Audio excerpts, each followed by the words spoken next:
Sobra ng tikwanan. Ayan guys, ito po yung bagong recipe po namin. Tinatawag ng beef steak. Ayan. Baharon ka? Haron ka? Kira ka na namin ka.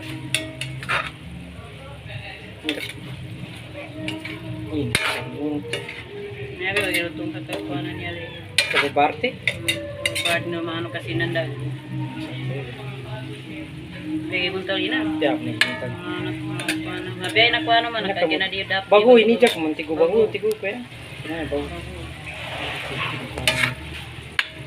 Ayan guys. Yung beef steak. Tinatawag ng beef steak. Pakayan wasi.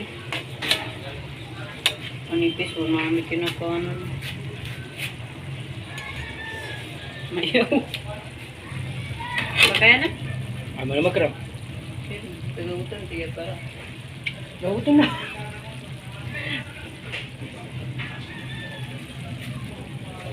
Ayan guys. Luto na po yung recipe namin ng beef steak po. Fresh na fresh. So pre-order na po to guys. Pre-order na po. Masarap yun. 1,000 marami. Di ba na ako buminang tinistingan ko. Thank you.